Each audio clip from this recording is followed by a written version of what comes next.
particularly as they're about 10 years old. If for the other games that you do need to buy, I mean, can you really still buy these games? I mean, they're pretty ancient.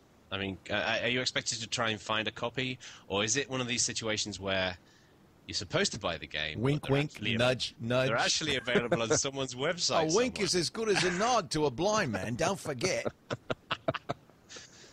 No, we have a strict anti-piracy policy in our project, and we give no support, absolutely no support, as soon as we get to know that somebody used pirated version.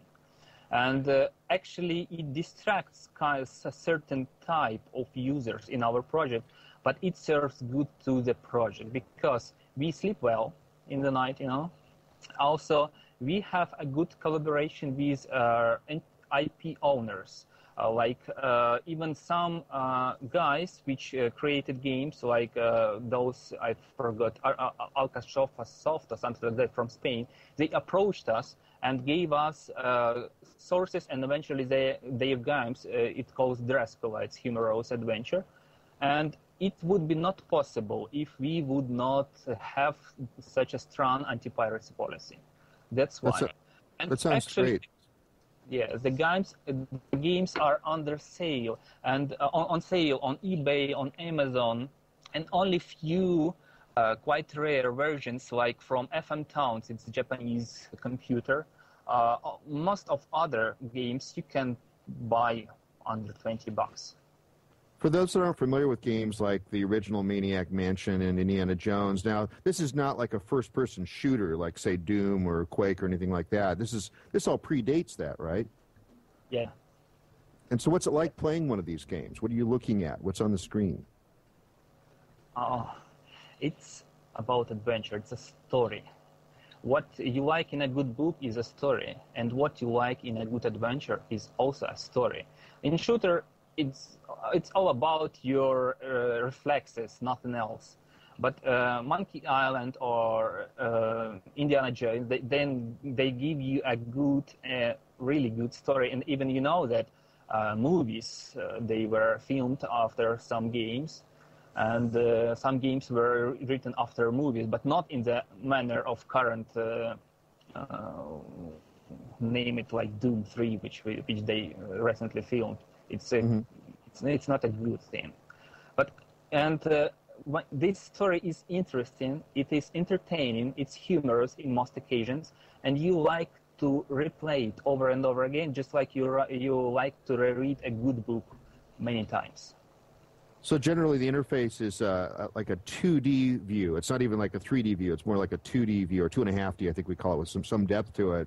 And you're moving a character around on the screen, or maybe multiple characters, and you're interacting a bit with the mouse. Adventure-like too, right? Yeah. It's interactive cartoon, I would say. Yeah. Right.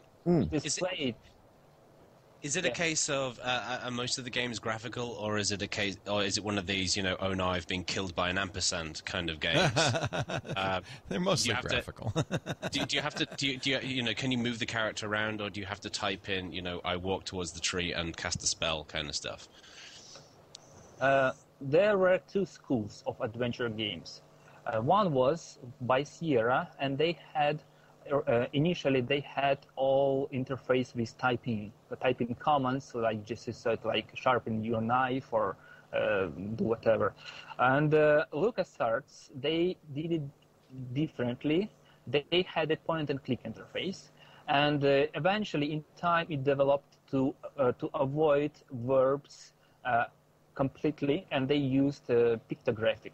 Like Curse of Monkey Island, which is broadcasted right now, it doesn't have any verbs, and only text which you can read there. It's about it is about subtitles, but no word typing, nothing like that. Right.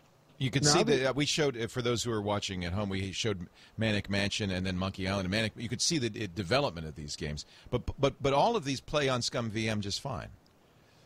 Yeah, that's great. And moreover, they play often better than original. Well, of course, you've got a lot more horsepower in there. Yeah. No, not only that, because we quite often fix original bugs.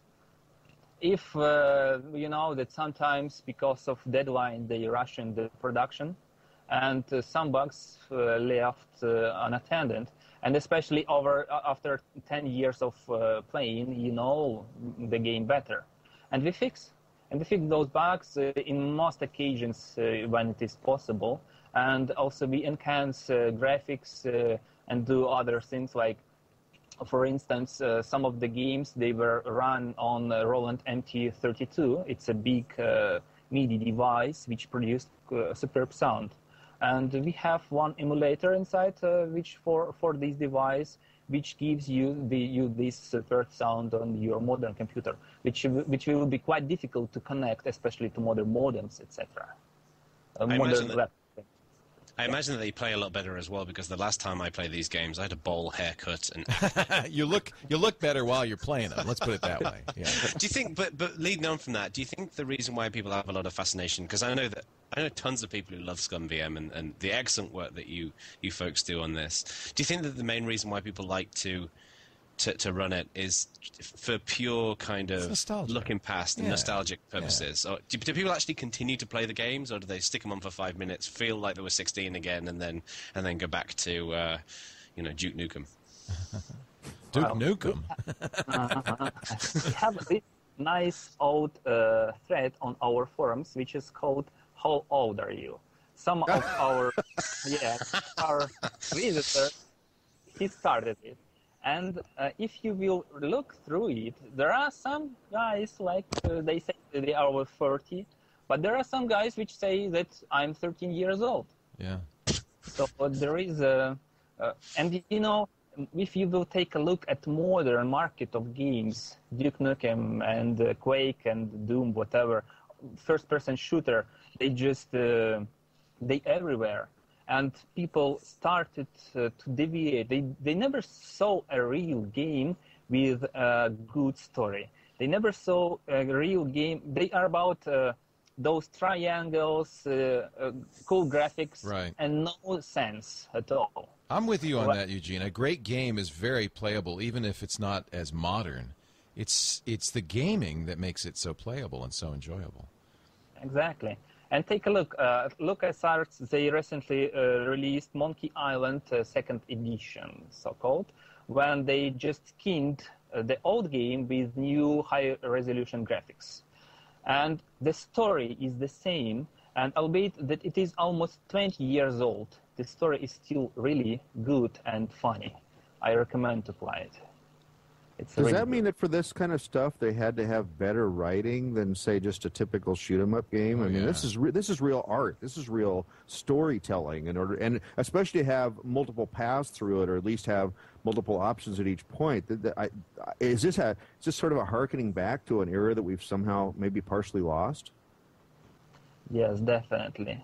Because with those shooters, I don't like current games. It's just exactly what you just told. You look at it for 5 minutes and you saw practically everything of it, and there is no depth. And you just go there, you just wander, you kill somebody, and no sense in it at all. But with these games, like everybody likes to read Shakespeare. Why? It's centuries old, but it's a good story. It's a good wording. It's I would say the sentences, they are built beautifully. Like Monkey Island, it has excellent humor, and when you replay it, you understand the nuances of it, and it adds to it much, and you like it, and you can even quote the game later in your real life. There is, there's this whole discussion about the fact that these are, like old movies, old TV shows. These games are really a creative art that is kind of being ignored by these companies. Yeah, they may still want to assert their rights to it, but frankly, there's no money to be made in most cases for it. So companies like LucasArts are just letting them go, and there's a whole kind of period of our history and a whole period of our creative history that's lost because you can't play them anymore. So it's great that you're keeping this alive. I mean, to be honest, I think piracy is a minor concern here. Most of these games, these companies